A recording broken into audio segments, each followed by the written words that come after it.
দর্শক, আমি জাফর সাদিক স্বাগত জানাচ্ছি আজকে সম্পাদকীয়তে। পুলিশ কর্মকর্তাদের সাথে বৈঠকে প্রধান উপদেষ্টা ডক্টর মোহাম্মদ ইউনূস বলেছেন, বাংলাদেশ দুনিয়ার মাঠে খেলার খেলোয়াড়, ছোট মাঠের খেলোয়াড় না।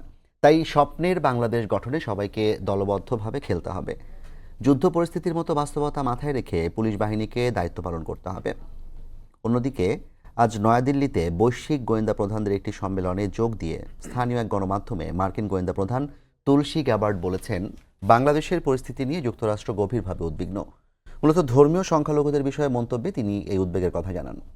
একদিকে দেশের চলমান আইনশৃঙ্খলা পরিস্থিতি, অন্যদিকে বৈশ্বিক দৃষ্টিভঙ্গি, সব মিলিয়ে বড় মাঠে বাংলাদেশ কেমন খেলছেন, আগামীতে দেশীয় আন্তর্জাতিক পরিসরে কেমন হবে বাংলাদেশের খেলা, প্রাসঙ্গিক এসব বিষয় নিয়ে আজকে সম্পাদকীয় দুনিয়ার মাঠের খেলোয়াড়। আর এ নিয়ে আলোচনার জন্য স্টুডিওতে উপস্থিত আছেন মাহবুব কামাল, সাংবাদিক ও কলামিস্ট, এবং ফয়সাল মাহমুদ শান্ত, যুগ্ম সদস্য সচিব, জাতীয় নাগরিক পার্টি। দর্শক, আপনারাও এই আলোচনায় অংশ নিতে পারেন। এজন্য আপনাদের ফোন করতে হবে টেলিভিশনে দেখানো নাম্বার, এছাড়া ফেসবুকের মাধ্যমে আপনাদের মন্তব্য পাঠাতে পারেন। আলোচনা শুরুর আগে দেখে নেব এখনকার প্রধান শিরোনামগুলো। পুলিশকে যুদ্ধাবস্থার মতো দায়িত্ব পালনের আহ্বান প্রধান উপদেষ্টার, ঊর্ধ্বতন কর্মকর্তার সঙ্গে বৈঠক। নির্বাচনের সময় নিরপেক্ষ থেকে দায়িত্ব পালনের নির্দেশ।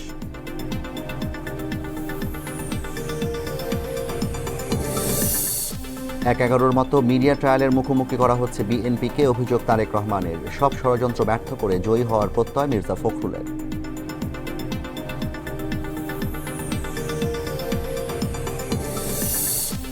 সংস্কার কমিশনের সুপারিশের সঙ্গে ভিন্নমত জানিয়ে ইসির চিঠি, প্রবাসীদের প্রক্সি ভোট গ্রহণে ওআইসি দেশগুলোর সহযোগিতা কামনা।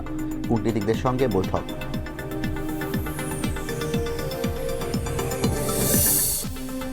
শিশু ধর্ষণের বিচারে হবে আলাদা ট্রাইব্যুনাল, আইন সংশোধনীর গেজেট বৃহস্পতিবার। জানালেন উপদেষ্টা, থাকছে ভুক্তভোগী পরিবারকে ক্ষতিপূরণ দেওয়ার বিধান।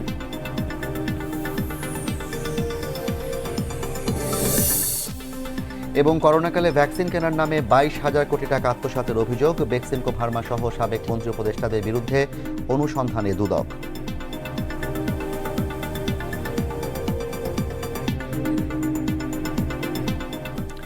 আমরা আলোচনা শুরু করছি। প্রথমে জনাব মাহবুব কামাল, আপনার কাছে এই আলোচনা আসতে চাই। বেশ অনেক দিন ধরেই, প্রায় 7 মাস হয়েছে অন্তর্বর্তীকালীন সরকার ক্ষমতা নিয়েছেন, এবং এরপর আইনশৃঙ্খলা পরিস্থিতির যতটা উন্নতি হওয়ার প্রত্যাশা ছিল জনগণের মনে, ঠিক ততটা উন্নতি হয়নি। এখনও ছিনতাই, চুরি, ডাকাতি, বিশেষ করে নারী নির্যাতন এবং ধর্ষণের ঘটনাগুলো বেড়েই চলছে। কিন্তু একটা আশার জায়গা ছিল যে বৈশ্বিক প্রেক্ষাপটে, বিশেষ করে মার্কিন যুক্তরাষ্ট্রের যেই অবস্থান, সেটি বাংলাদেশের পক্ষেই সবসময় ছিল। আজকে প্রথমবারের মতো মার্কিন যুক্তরাষ্ট্রের কোনো উচ্চপদস্থ কর্মকর্তার মুখে আমরা শুনলাম যে বাংলাদেশের বিষয় নিয়ে যুক্তরাষ্ট্র উদ্বিগ্ন, এবং অন্তর্বর্তী সরকারের সাথে এসব বিষয় নিয়ে আলোচনাও চলছে। প্রধান উপদেষ্টা বলেছেন, বাংলাদেশ বড় মাঠের খেলোয়াড়। সব মিলিয়ে আসলে কি বাংলাদেশ বড় মাঠে, ছোট মাঠের খেলাটা কেমন হচ্ছে, মানে বাংলাদেশের ভেতরে, আর বড় মাঠের খেলাটাই আসলে কি অবস্থায় আছে? না, আমাদের প্রধান উপদেষ্টা তো একটা গ্লোবাল পার্সোনালিটি, এটা তো অস্বীকার করার কোনো উপায় নাই। He is largely accepted in our globe. তো কথাটা হচ্ছে, আপনি যেটা বললেন যে আমেরিকা এতদিন পর্যন্ত তো আমাদের সাথে আমাদের সাথে খুব বড় ধরনের মতবিরোধ ছিল না বা সহযোগিতা করছি, এটা আপনি কেন বললেন? এটা তো আমেরিকা তো আমেরিকা না, আমেরিকা হচ্ছে কোন পার্টি ক্ষমতায় আছে সেটা, তাই না? বাংলাদেশের সাথে ডেমোক্রেট দলের এক ধরনের সম্পর্ক ছিল, আবার ন্যাচারালি রিপাবলিকানরা যখন ক্ষমতায় আসলো তখন আরেক ধরনের হবে। এটি তো স্বাভাবিক। আমেরিকার ফরেন পলিসি সবসময় একই থাকে, এটা ঠিক না। কিছু কিছু বিষয়ে এক থাকে সবসময়। রিপাবলিকানরাও যেমন ফিলিস্তিন ইস্যু, এটা খুব বেশি হেরফের হয় না। অন্যান্য ক্ষেত্রে চেঞ্জ হয়, এটার ফরেন পলিসি চেঞ্জ হয়। আর তার চেয়ে বড় কথা হলো যে ট্রাম্পের সাথে রিপাবলিকানের সাথে ডেমোক্র্যাটদের অনেকগুলো ইস্যুতে এবার বড় ধরনের কন্ট্রাডিকশন তৈরি হয়েছিল, অনেকগুলো ইস্যুতে। হ্যাঁ, শুধু আপনার ধরেন যে ইমিগ্রেশনের প্রশ্নে, তারপরে বাংলাদেশ প্রশ্নে, নানা ইস্যুতে তাদের কন্ট্রাডিকশন হয়েছিল। এবং এটা মনে করার কোনোই কারণ ছিল না। এটা কেন আমরা এটা ভাবলাম যে এই 7 মাসে আমেরিকা কিছু বলে নাই বলেই আমেরিকা ফর লং এই কন্টিনিউ করে, এটা ভাবার কোনো কারণ নেই। কারণটা হচ্ছে যে পার্সোনালি ট্রাম্পের সাথে প্রফেসর ইউনুসের সম্পর্ক বেশি ভালো না।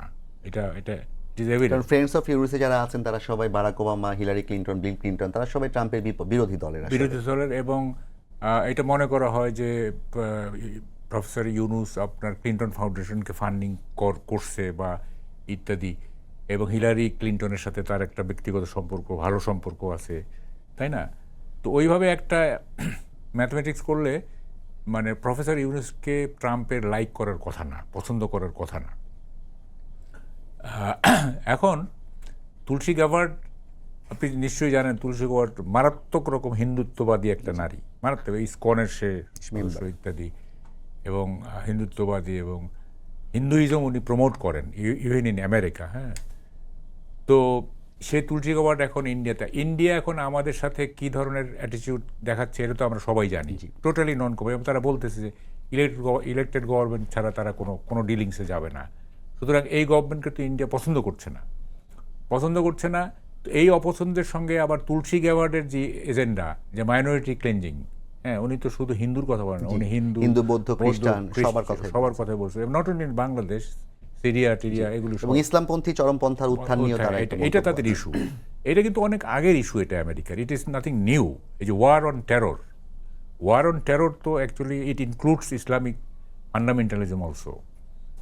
তো এই ওয়ার অন টেরর আবার নতুন করে মাথাচাড়া দিচ্ছে, বা ধরেন হয়তো দিল্লি হয়তো বাংলাদেশের এই জায়গায় আসলে কি করা উচিত? বাংলাদেশ তো বেশ ভালো একটা জায়গাতেই ছিল, আমরা দেখেছি ইলন মাস্কের সাথে এক ধরনের ডিলিংসে এসেছে বাংলাদেশ, আবার একই সাথে হিন্দুত্ববাদী যে আচরণের কথা আপনি তুলসী গাভার্ডের বললেন, বাংলাদেশের বাস্তবতায় আমরা সবাই দেশের ভেতরে যে পরিস্থিতি সেটা আমরা সবাই জানি গণমাধ্যমের মাধ্যমে।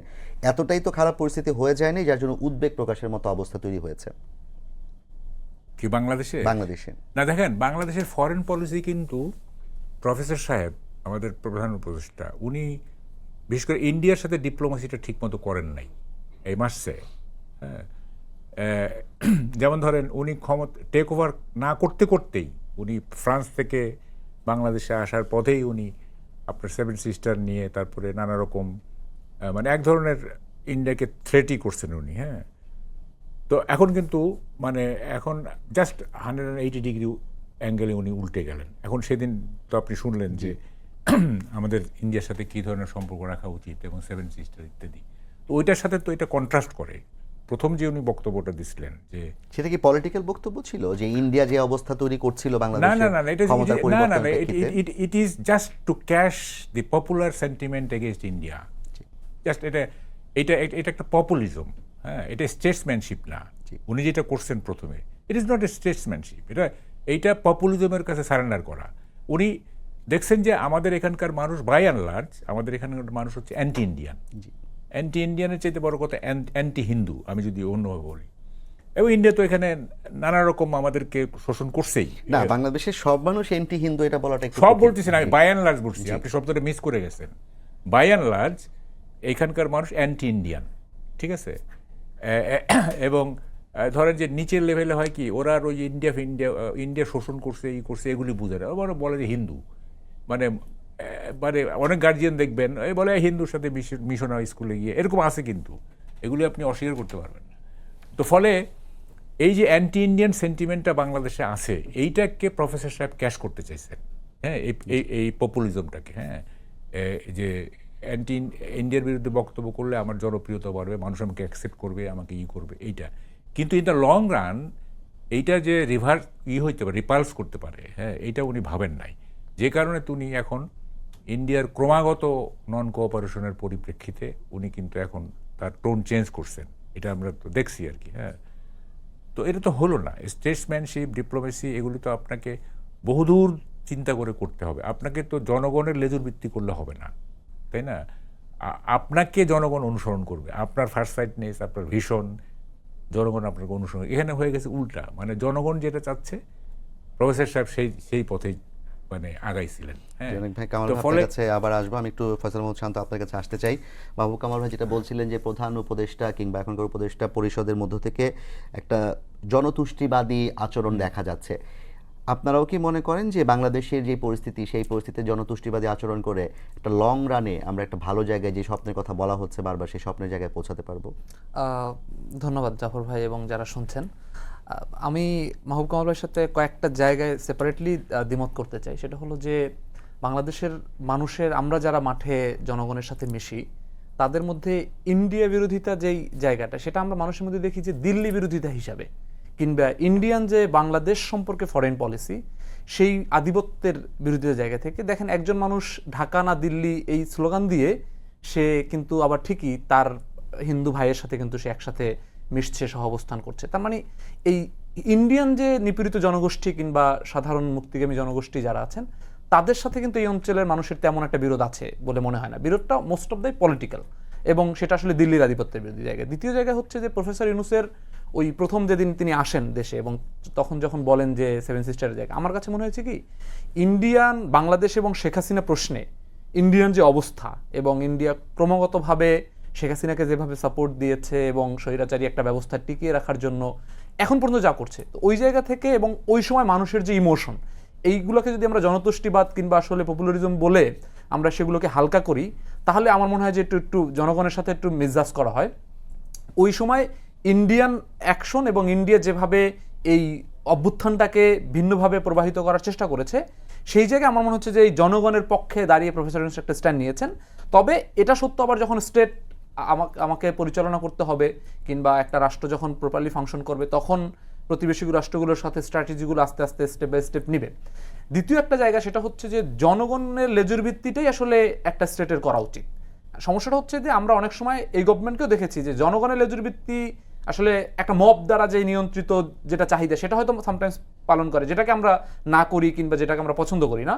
কিন্তু আসলে সত্যিকার অর্থে স্টেটের আসলে জনগণের লেজুর ভিত্তি করা উচিত। আমরা দেখেছি শেখ হাসিনা রাষ্ট্রের প্রশ্নে তিনি নিজে যেটা ভেবেছেন যে ইন্ডিয়াকে তিনি এইভাবে দাসত্ব করবেন, ইন্ডিয়াকে তিনি এভাবে সার্ভ করবেন, সেভাবে তিনি জনগণকে পরিচালিত করার চেষ্টা করেছেন। এই বাংলাদেশে তিনি হচ্ছে মুক্তিযুদ্ধের প্রশ্নে এবং শাহবাগ প্রশ্নে, শাপলা প্রশ্নে, ইন্ডিয়ার প্রশ্নে এক একটা ন্যারেটিভ দাঁড় করিয়ে তিনি যেটা চেয়েছেন সেটাকেই জনগণকে সেইখানে লেজুরভিত্তি করিয়েছেন। অন্তত তারা লেজুরভিত্তি করতে চায় নাই, তাদের মধ্যে বিভাজিত করে একটা অবস্থা ক্রিয়েট করে রেখেছেন। কিন্তু আসলে রাষ্ট্র ওভাবেই চলা হচ্ছে যে আসলে জনগণ যেটা চায়, কিন্তু সেই জনগণের চাওয়ার মধ্যে ন্যায্যতা থাকতে হবে। যে আসলে ন্যায্যতার প্রশ্নে যে জনগণ যদি একটা কোনো অন্যায্য বিষয়, একটা মব চাইলো যে আমি রোজার মাসে দোকান পাট খোলা রাখতে দিব না, যে খাবে তাকে আমি পিটিয়ে মারবো, এই ধরনের জনতুষ্টি, আসলে এটাকে আমি জনতুষ্টি মনে করি। এটা একটা কিছু পার্টিকুলার গ্রুপ। আপনি ওই এলাকার অধিকাংশ মানুষকে জিজ্ঞেস করেন, কোনো একটা ব্যবস্থার মধ্যে যান, ওই মানুষগুলো কিন্তু মনে করবে যে না, এটা হওয়া উচিত না, যেই ধরনের স্বাধীনতা হস্তক্ষেপ করা হচ্ছে কিংবা যে ধরনের একটা এনার্কি তৈরি করা হচ্ছে। তো সত্যিকার অর্থে গণতান্ত্রিক প্রক্রিয়ায় বলেন কিংবা হচ্ছে একটা রাষ্ট্রের জনগণের ভিউটাই আসলে প্রকাশিত হওয়া উচিত বলে মনে করি। আপনি যেহেতু জনগণের ন্যায্যতার ভিত্তিতে সরকারের পরিচালিত হওয়া উচিত, ন্যায্য দাবির ভিত্তিতে পরিচালিত হওয়া উচিত, এখন তো জনগণের ন্যায্য দাবি হচ্ছে আইন শৃঙ্খলা পরিস্থিতির উন্নয়ন, সেই জায়গায় সরকার আসলে কতটুকু উন্নতি করতে পেরেছে? আমি যদি মানে ফ্যাকচুয়ালি এটাকে বিবেচনা করি, আমার কাছে মনে হয় যে সরকার এই জনগণের দাবি মিট করতে ব্যর্থ হচ্ছে। কারণ জনগণের অনেক কিছুর বাইরে, এই যে সত্যি কথা বলতে এই জায়গায় আমি একমত পোষণ করি যে ইন্ডিয়ান জায়গাটা বা আমাদের ফরেন পলিসিগুলো অনেক গুরুত্বপূর্ণ, ঠিক আছে, বা অনেক ইমোশন। এখন কিন্তু মানুষ আর এই জুলাইয়ের গল্পও শুনতে চায় না। মানে আমরা যারা জুলাইয়ে রক্ত দিয়েছি কিংবা জুলাইয়ে আমরা যারা আন্দোলন করেছি, ওই সময়ের স্যাক্রিফাইসও শুনতে চায় না। কারণ কি? কারণ সে এই মুহূর্তে যখন সে জীবনযাপন করছে, সেই মুহূর্তের তার জীবনের নিরাপত্তাটা চায়, সেই মুহূর্তে সে আইন শৃঙ্খলা হচ্ছে স্বাভাবিক প্রস্তুত চায়। তার সেই জায়গায় আমার কাছে মনে হয় যে বর্তমান সরকার এইটাকে প্রপারলি মেকানাইজ করতে, আমরা জানি যে নানা ধরনের ষড়যন্ত্র আছে, নানা ধরনের দুর্বলতা আছে, একটা ভঙ্গুর রাষ্ট্র তাদেরকে হচ্ছে, তারপরেও স্পেসিফিকভাবে সব কিছুর বাইরে গিয়ে আইন শৃঙ্খলাকে যেভাবে গুরুত্ব দেওয়া প্রয়োজন ছিল, সেইটাই সরকার দিতে আসলে অনেক ক্ষেত্রেই ব্যর্থ হচ্ছে। সেই ব্যর্থতা এই স্টেটটাকে আসলে আমি আবার একটু এখানে মেনশন করতে চাই যে এই স্টেটটা শুধুমাত্র আপনি পুলিশ প্রশাসন কিংবা আসলে উপদেষ্টাদের মধ্যে সীমাবদ্ধ আমি রাখতে চাই না। কারণ বর্তমান স্টেটের অংশীদার হচ্ছে বাংলাদেশের আওয়ামী লীগ বা তার দোসর ব্যতীত যত পলিটিক্যাল পার্টি আছে, তারা সবাই এই স্টেটের অংশ। তাদের প্রত্যেকের এখানে অংশীদারিত্ব আছে এবং প্রত্যেকে স্টেটের পাওয়ার এক্সারসাইজ করেন। এবং রাষ্ট্রের সেনাবাহিনী এবং প্রশাসন, আমলা, এই 4-5টা স্টেক হোল্ডারের এখানে একটা ভূমিকা আছে, এবং এই ব্যর্থতাটা এই প্রত্যেকটা স্টেক হোল্ডারের সমানভাবে কিংবা কম বেশি আকারে এটা এখানে বর্তায়। অনেক ধন্যবাদ শান্ত আপনাকে। কামাল ভাই, আপনার কাছে আমি একটু শুনতে চাই যে জনগণের ব্যাপারে যেটা বলা হচ্ছিল, প্রধান উপদেষ্টা বারবার একটা কথা বলছেন, গত কয়েকদিন ধরেই যে বাংলাদেশ যুদ্ধ অবস্থার মধ্যে আছে। আজকে পুলিশদের সাথে বৈঠকেও তিনি একই কথাই বলেছেন। তাহলে বাংলাদেশ যদি যুদ্ধ অবস্থায় থাকে, যুদ্ধ অবস্থার তো বেশ কিছু নিয়ম নীতি আছে, যুদ্ধ অবস্থায় আমরা কী ধরনের কার্যকলাপ করবো, এমনকি জরুরি অবস্থার মতো বিষয় যুদ্ধ অবস্থা জারি করা হয়, যেটা ইউক্রেনে করা হয়েছিল। তো সব কিছু মিলিয়ে যুদ্ধ অবস্থার কথা বলার পরেও কেন আইন শৃঙ্খলা পরিস্থিতির উন্নতি করা যাচ্ছে না? আচ্ছা, আমি আগের বক্তব্যটা একটু ক্লিয়ার করি, ওটা আমি তখন ক্লিয়ার করতে পারি নাই।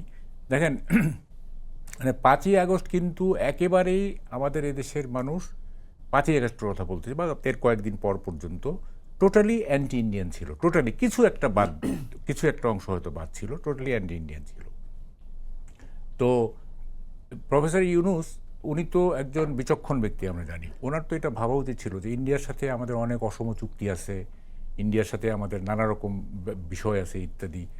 তো এইভাবে ইন্ডিয়াকে এইভাবে মানে কি বল যে ভীতি প্রদর্শনমূলক বক্তব্য না দিয়ে একটা মডারেট বক্তব্য দিয়ে রাখি।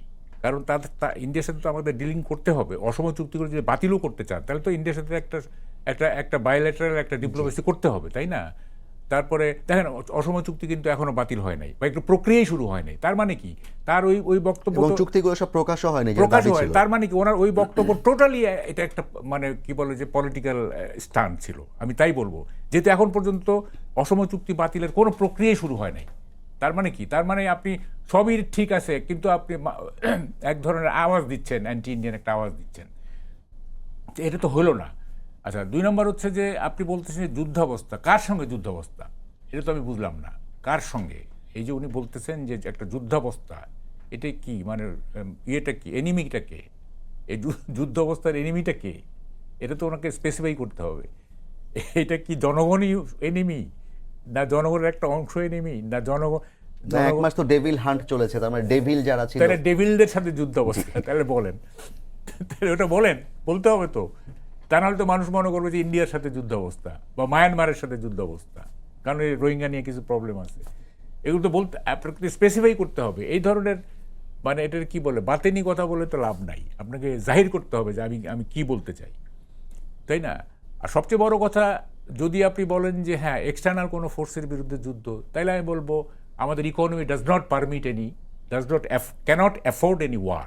A war is the worst alternative to solve any problem in between two countries. এটা হচ্ছে সবচেয়ে বাজে বিকল্প, যুদ্ধ। পুরো ইউরোপ মিলে ইউক্রেনের যুদ্ধ সামলাতে পারছে না টাকা দিয়ে, অর্থ দিয়ে। এটা শুধু জানমালের ক্ষতি করে না, এটা আপনার ইকোনমি ডিস্ট্রয় করে দিবে।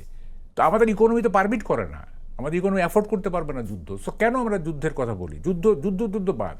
আর যুদ্ধাবস্থা বললে মানুষ তো এমনি তো টেরোরাইজড হয়ে যাবে, মানুষ সন্ত্রস্ত হবে, মানুষ, তাই না? মানুষকে তো আপনাকে ইয়ে করতে হবে, কি বলে যে একটা স্বাভাবিক জীবনের দিকে ধাবিত করতে হবে, তাই না? এই ধরনের টেনশন, এই ধরনের উত্তেজনা তৈরি করে মানে কি উদ্দেশ্য হাসিল করার চেষ্টা হচ্ছে আমি ঠিক বুঝতে পারতেছি না। প্রবলেম যেগুলি সেইগুলি বলেন। দেখেন, এই যে আপনি বললেন যে 6 মাস এই যে ব্যর্থতার কথা না, ব্যর্থতার কথা বলিনি, আইন শৃঙ্খলা পরিস্থিতির যে উন্নতি আমরা প্রত্যাশা করেছিলাম সেই পরিস্থিতি, শুধু আইন শৃঙ্খলা পরিস্থিতি না, সব কিছু মিলে বলি। দেখেন, এনসিপি একটা নতুন পার্টি এবং তারা বলতেছে যে তারা রাষ্ট্র পুনর্গঠন করবে। এরা যে আহ্বায়ক, এই যে নাহিদ সাহেব সেদিন বললেন যে এই চিফ অ্যাডভাইজার, অন্যান্য উপদেষ্টা, সেনাপ্রধান, তারা যে বলেছেন যে জানমালের নিরাপত্তা দেওয়া হবে, হবে সব, তারা যে দায়িত্ব নিয়েছেন এই ব্যর্থতার কড়ায় গণ্ডায় আমরা হিসাব নিব, উনি কিন্তু বলছেন এটা। হ্যাঁ, এখন আমার কথা হচ্ছে যে নাহিদ সাহেব আপনি নিজেও তো উপদেষ্টা ছিলেন, তাই না? তাহলে ব্যর্থতাটা কি প্রথম থেকে যে ব্যর্থতাগুলি ধরিতে, সেটার দায়িত্ব তো আপনার ঘাড়ও চাপে, নাকি এই 15 দিনে আপনি রিজাইন করার পরে এই 15 দিনে যে ব্যর্থতা সেটার কথা আপনি বলছেন, তাই না?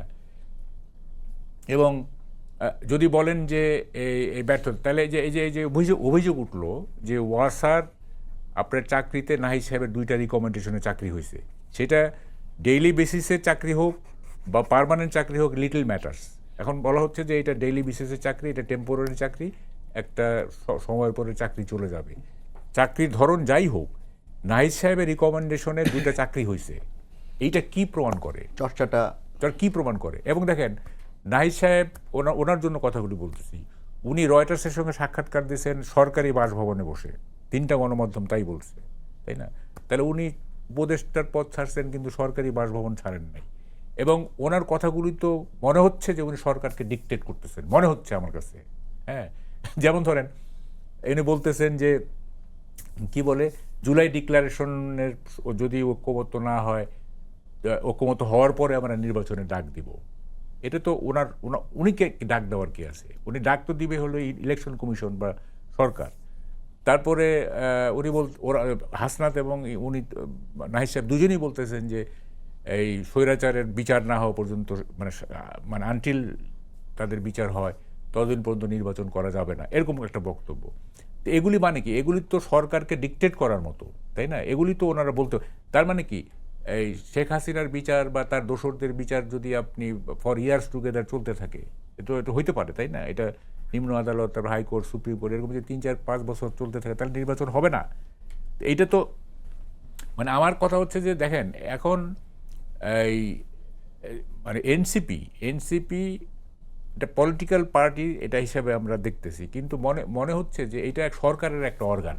আমার কাছে যে পারসেপশনটা তৈরি হচ্ছে আর কি, যে এটা মানে বিরোধী দল না, এইটা সরকারেরই এক ধরনের অর্গান। তা না হলে এরকম কথাবার্তা কেন হবে? এবং তারা এই যে হেলিকপ্টার, এই যে বলতেছে, এগুলি হাস্যকর ব্যাপার, সিট খালি ছিল উঠে গেছি, এটা তো হলো না। হ্যাঁ, মানে তারপরে মানে বলতেছে যে আমাদের চাঁদা কারা দিচ্ছে, ফান্ডার কারা, আমরা নাম প্রকাশ করলে তাদের বিপদ হতে পারে বলে আমরা করতেছি না। এটা কি মিন করে? এটা তো মিন করে যে মানে একটা হইতে পারে যে স্বৈরাচারের দোসরদের কাছ থেকে টাকা নিয়ে তাদেরকে ইন্ডিমনিটি দেওয়া হচ্ছে, অথবা একটা হইতে পারে যে মানে সরকারের আনুকূল, মানে সরকারের গুড হিউমারে যে সমস্ত প্রতিষ্ঠান আছে তাদের কাছ থেকে টাকা নেওয়া হচ্ছে। সো এই জিনিসগুলো অল টুগেদার এটা একটা আমার কাছে ঠিক মানে যেমন বিএনপি যেরকম বিরোধী দল, বা ধরেন এই লেফটিস্ট পার্টিগুলি যেরকম বিরোধী দল, কিংবা ইভেন জামাত যেরকম বিরোধী দল, আমার কাছে এনসিপি কি সেরকম বিরোধী দল মনে হচ্ছে না। যেমন মনে হয় একটু শান্তকে এই উত্তরগুলো দেওয়ার সুযোগ দেওয়া উচিত। একটু আপনি বলবেন যে আপনাদের এনসিপি সরকারের ব্যর্থতা নিয়ে সমালোচনা করেছে, কিন্তু এনসিপি যিনি আহ্বায়ক তিনি সরকারে ছিলেন, তার সময়ের ব্যর্থতাগুলো তিনি বিচার করবেন কিনা, হিসাব নেবেন কিনা, তারপর হচ্ছে স্বৈরাচারের দোষদের কাছ থেকে টাকা নেওয়া হচ্ছে কিনা, এইরকম নানাবিধ প্রশ্ন, এবং সরকারের আপনারা অর্গান কিনা, এইরকম প্রশ্ন কামাল ভাই করলেন। আচ্ছা, প্রথম কথা হচ্ছে যে কামাল ভাই কয়েকটা প্রশ্ন তুলেছেন, আমি সবগুলোরই একটা একটা করে বলছি। যে প্রথম, নাহিদ সাহেব যখন সরকারে ছিলেন, আমাদের গণঅভ্যুত্থানের পরে ছাত্রদের একটা অংশ প্রতিনিধি সরকারে গিয়েছিল যে এই রাষ্ট্র মেরামতের ক্ষেত্রে এখন যে পরিস্থিতি সেটা সামলাতে হবে, এবং নাহিদ সাহেব ছেড়ে আসার আগেও একাধিকবার বলেছেন যে আসলে মানে ছেড়ে আসার পরে বলেছেন যে আসলে সরকারে থেকে যেই রাষ্ট্র গঠনের যে কাজ সেটা আসলে পুরোপুরি সম্ভব হচ্ছে না, এই জন্য আমাদের একটা রাজনৈতিক জনগোষ্ঠী তৈরি করতে হবে। সেই জায়গা থেকে তিনি এসেছেন। এখন তিনি যখন আসলেন এবং সরকারের হিসাব নেওয়ার কথা যখন বলছেন, তখন কিন্তু তিনি জনগণের যে ভাষাটা, সেই ভাষাটাকে তিনি ন্যারেট করছেন, এবং সেই ভাষার মধ্যে কিন্তু নাহিদ সাহেব যেই 6 মাস সরকারে ছিলেন সেই হিসাবটাও কিন্তু পড়বে। নাহিদ সাহেব সহ সে আলাদাভাবে বাদ দিয়ে এখন থেকে সরকার হিসাব শুরু হবে এরকম না। নাহিদ সাহেব যখন বলেন যে এই সরকারকে জনগণের কাছে হিসাব দিতে হবে কিংবা আমরা এই হিসাবটা নিব, এটা যখন বলা হয় তখন কিন্তু আমরা পলিটিক্যাল জনগোষ্ঠী হিসেবে আমাদের যে সমর্থন বা এই দেশের জনগণের ভাষাটা আমরা ন্যারেট করছি।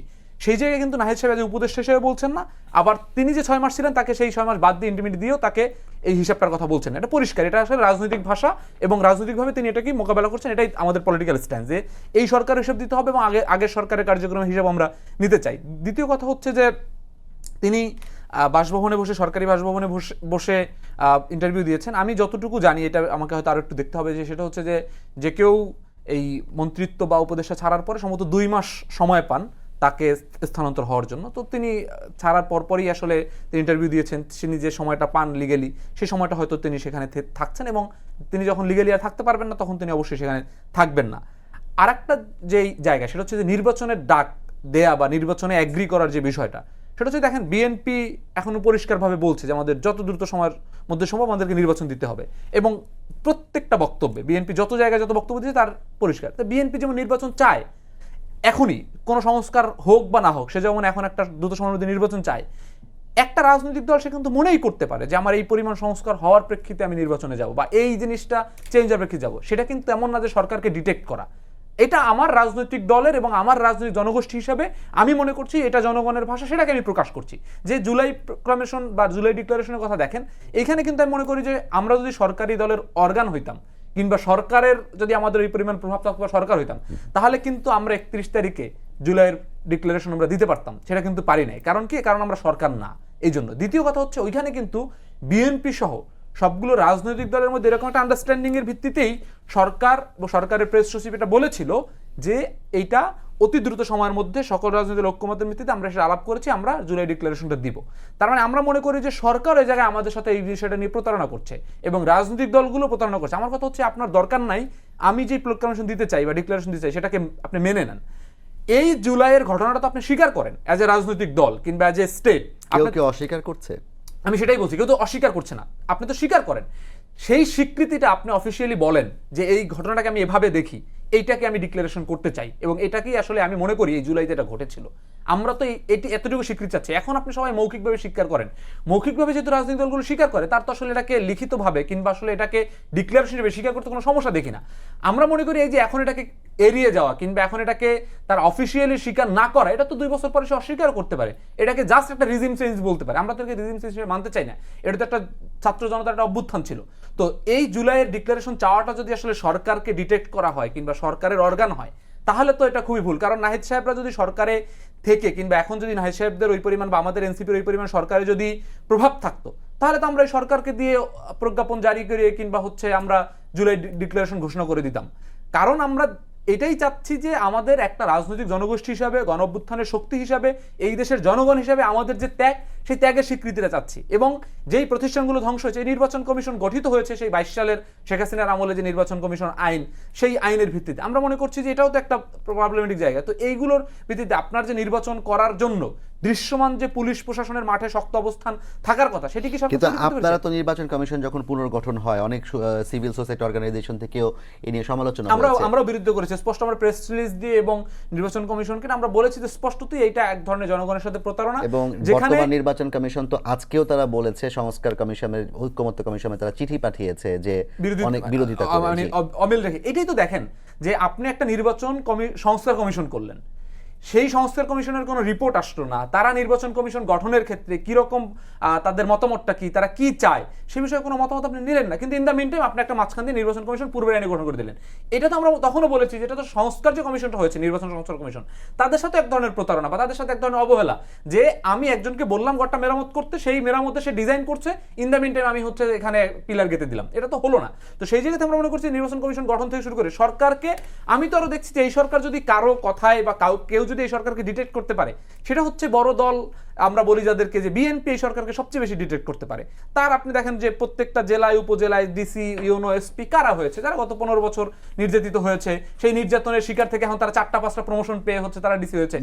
সরকার তো আসলে শুধুমাত্র উপদেষ্টাদের দিয়ে চলে না, সরকার তো পুরো ফাংশন চলে একজন ইউনো থেকে শুরু করে সচিবালয় পর্যন্ত। যে আমরা আপনার কাছে আবার আসবো কামাল ভাই, যে বিষয়টি নিয়ে আলাপ হচ্ছিল। আমি 3টা বিষয় একটু বলতে চাই। সেটা হলো, প্রথম কথা হলো যে দেখেন, একটা নতুন পলিটিক্যাল পার্টি গঠিত হওয়ার পরে আমরা দেখছি, আমাদের ইতিহাস বলে, খুব স্ট্রাগল করতে হয়, হ্যাঁ, ফিনান্সিয়ালি স্ট্রাগল করতে হয়, নানান রকম স্ট্রাগলের মধ্য দিয়ে একটা পার্টি ডেভেলপ। আমরা যেরকম স্বাধীনতার পরে জাসদ করছি, হ্যাঁ, এই খাওয়ার পয়সা ছিল না, দুজনে ভাগ করে ভাত খাইছি, তারপরে নানা রকম স্ট্রাগলের মধ্য দিয়ে করতে করতে এখন অর্থনীতি বড় হয়েছে না। আচ্ছা, আমি বলছি, আচ্ছা, যেমন ধরো লেফটিস্ট যে পার্টিগুলো সে স্ট্রাগল করে, বা অন্য এই যে নতুন পার্টি যেগুলি মানে ঘোষণা দেয় যে একটা, দেখবেন যে অমুকে একটা পার্টি করতেছে, কিন্তু এগুলি আগায় না কেন? আগায় না হচ্ছে ফিনান্সিয়াল সাপোর্ট পায় না, বা মানে সেইভাবে স্ট্রাগল করতে পারে না।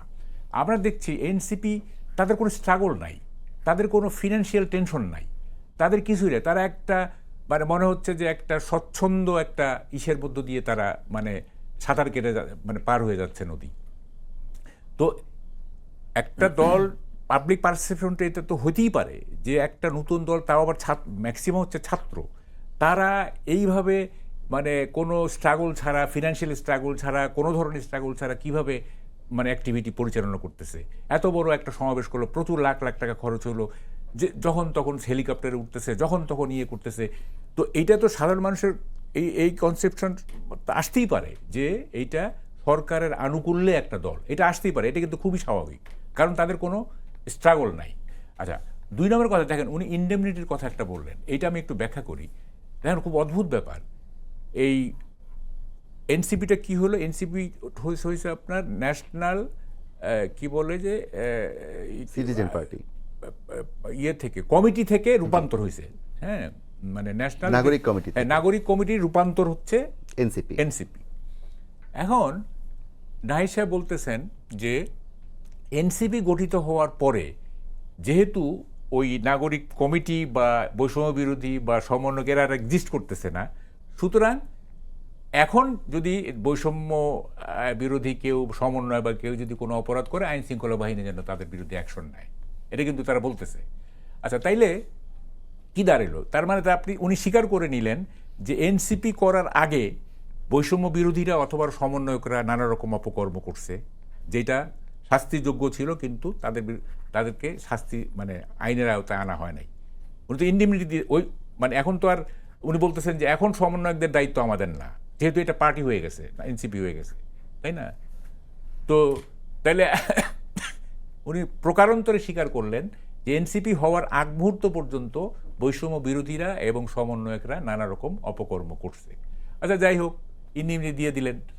তো এখন যে মানে কি বলে যে অপরাধ, এই যে এনসিপি হওয়ার পরে অন্তত 20 জন সমন্বয়ক আপনার গ্রেপ্তার হয়েছে, তাহলে এদের বিচার নিশ্চয়ই হবে। হ্যাঁ, নিশ্চয়ই আমরা এটা আশা করতে পারি। 3 নম্বর কথা হচ্ছে, দেখেন আপনার অনুষ্ঠানে কিন্তু আমি বলে গেছিলাম যে মানে এই যে রাজনৈতিক দলগুলোর যে ভাঙন প্রক্রিয়া, আমি বলছিলাম, দেখেন আমার কথাটা ফলে যাচ্ছে, কিন্তু ফলে যাচ্ছে এই অর্থে যে আপনার আগামী এপ্রিল মাসে আর একটা পার্টি করার কিন্তু ঘোষণা নাগরিক কমিটি থেকে যারা আসলে এই কমিটিতে আসেন নাই, শিবিরকে কেন্দ্র করে। যেমন ধরেন আপনার ওই যে ঢাকা বিশ্ববিদ্যালয় শিবিরের যে ছিল জোনায়েদ এবং রিফাত, পুরো নাম তো মনে রাখা কঠিন, এত নাম, বড় বড় নাম, মানে এগুলি আমাদের উপর অত্যাচার। হ্যাঁ, তো যাই হোক, এবং সম্ভবত বৈষম্য বিরোধীদেরও একটা পার্টি আসার সম্ভাবনা তৈরি হয়েছে। আচ্ছা, দেখেন এরা কি হলো যে এনসিপিতে কিন্তু এই যে মানে জোনায়েদ এবং রিফাতের অনুসারী কিন্তু অনেক এনসিপিতে। হ্যাঁ, আর যেহেতু জোনায়েদ এবং রিফাতকে মানে গুরুত্বপূর্ণ পদ দেয়া হয় নাই, আমি যেটা ওই গত মানে শোতে বলছিলাম যে আসলে আদর্শ কিছু না, নেতৃত্ব প্রতিষ্ঠার লড়াই হচ্ছে আসল কথা, দল ভাঙার মূল কথা। তো যেহেতু তারা সেইভাবে পদ পায়নি, তারা একটা দল করবে। যখন তারা দল করবে এপ্রিল মাসে, তখন এনসিপি থেকে এনসিপিতে যারা জোনায়েদ এবং রিফাতের যারা অনুসারী, তারা বের হয়ে যাবে। তার বের হয়ে যাওয়া মানে কি? এনসিপি দুর্বল হয়ে যাওয়া। এটা গেল একটা। 2 নম্বর হচ্ছে যে আমরা কিন্তু এখনো মানে টুকটাক বিরোধ দেখতে পাচ্ছি। আপনি শুনতেছেন আমার কথা? জি, টুকটাক বিরোধ কিন্তু আমরা দেখতে পাচ্ছি। হ্যাঁ, এবং এগুলি অ্যাক্টিভেন্টলি কিন্তু শার্প হবে, আমি বলে দিলাম, এগুলি শার্প হবে। এবং যেমন ধরেন ওই যে এখন টেলিভিশনে আমাদের সময় কম, বলছি এখন টেলিভিশনের যে ওই নারীর যে বক্তব্যটা যেটা হয়েছে, ওইটা তো হাসনাত আব্দুল্লাহ সামান্তার কথা বলছেন আপনি? না, ওই যে গালি দিছে, জি, ওই একটা টেলিভিশনের। দেখেন হাসনাত আব্দুল্লাহর বক্তব্য একরকম, আবার ওই যে হান্নান মাসুদের বক্তব্য একরকম, এক ধরনের কন্ট্রাস্ট আছে আর কি। এবং নানা বিষয়ে কিন্তু আমি যেটা খবর পাইছি যে মানে এটা আপনি মনে কিছু করেন না যে একটা বিষয়ে হয়তো সার্জিস ইন্টারফেয়ার করতেছে, সেখানে হয়তো হাসনাতের, আমরা এটা একটু শান্তর কাছে শুনি, একটু আপনি উত্তরগুলো দিবেন। তখন এই বিরোধগুলো ধীরে ধীরে সময় কম, আপনি একটু দ্রুত। আচ্ছা, আমি হচ্ছে একটা বিষয় একটু এটার আগে একটু বলতেই হবে, সেটা হলো যে নাহিদ ইসলাম যে বক্তব্যটা দিয়েছেন যে এখন সমন্বয়ক পরিচয়ে যদি কেউ এলাকায় যায় তাহলে সেটা আইনি ব্যবস্থা। বিষয়টা হচ্ছে যে এর মানে এটা খুবই মানে এটা আমি জানি না এসেন্সটা ধরতে না পেরে করেছেন নাকি তিনি ভাষার খেলাটা ইচ্ছা করে করেছেন। সেটা হচ্ছে যে এটা একেবারে ভাষার মারপ্যাচ দিয়ে ব্যাখ্যা করেছেন, যে বলেছে কি যে এখন যেহেতু এই বৈষম্য বিরোধী প্ল্যাটফর্মটা স্থগিত হয়েছে কিংবা আসলে নাগরিক কমিটির ভাবে আর কাজ করছে না, এখন এলাকাগুলোতে যদি সমন্বয়ক পরিচয়ে কেউ যায়, এখন শব্দটা নিয়ে ঝামেলা। জি, তো বিষয়টা হচ্ছে এর মানে কিন্তু কখনোই এটা দাঁড়ায় না যে এর আগে এরা অন্যায় করতে পারতো। এর একাধিকবার কিন্তু বলা হয়েছে যে সমন্বয়ক পরিচয় কেন, যে কোনো পরিচয় কিন্তু অন্যায় করলে সেটা ইন্টিমিডেট দেওয়ার কোনো সুযোগ নাই। বিষয়টা হচ্ছে যে এখন এই পরিচয়টা যদি বিএনপির একটা কমিটি এসে ভেঙে যায়, তখন বলবে যে ওইখানের কমিটি কিন্তু সভাপতি হিসেবে কেউ পরিচয় দিতে পারবে না, সেটা সে অপরাধ করুক বা না করুক। এটা হচ্ছে এই বিষয়টা ছিল। দ্বিতীয় জায়গাটা হচ্ছে ভাই যেটা বলেছেন যে এই ভিতরে ভাঙন তৈরি হচ্ছে কিনা, কিংবা হাসনাত এক ধরনের, হ্যাঁ অর্থের উৎস, এটা একটা গুরুত্বপূর্ণ প্রশ্ন। হাসনাত এক ধরনের বক্তব্য দিচ্ছে, হান্নান হোসেন এক ধরনের বক্তব্য দিচ্ছে, এটা আসলে এক ধরনের ক্ল্যাশ দেখেন। আমার কাছে এটা মনে হয় না। আমার কাছে মনে হয় যে এটাই এক ধরনের মানে যে নেতৃত্ব চর্চার এক ধরনের বিউটি। আমার কাছে মনে হয় যে সেখানে একটা ইন্ডিভিজুয়াল একটা মতামত দুইটা ব্যক্তিরই আছে, এবং সেই মতামতের কারণে দুইজনকে ডোমিনেট হতে হচ্ছে না কেউ কারো দ্বারা। সে বলতে পারছে এখানে এই ধরনের স্টেপ নেওয়া হচ্ছে, আরেকজন বলছে যে না এটা এই ধরনের, আমি এটা মনে করি। এবং এই দুইটা মতামত দিয়ে এবার তারা একসাথে পার্টিগতভাবে একটা লাইন ঠিক করা সম্ভব, এবং সেই লাইনে আবার একসাথে রাজনীতি করা সম্ভব। দ্বিতীয় জায়গা হচ্ছে যে আমাদের যেটা হয়েছে, আমরা শুরু থেকেই বলেছি যে আমরা পরিবার এবং ব্যক্তি এই কেন্দ্রিক রাজনীতি আমরা দাঁড় করাতে চাই না। আমাদের এই ধরনের প্রিভিয়াস অভিজ্ঞতা আছে যে আসলে সেটা হলে একজন ব্যক্তি কোন জায়গায় উঠে যায়।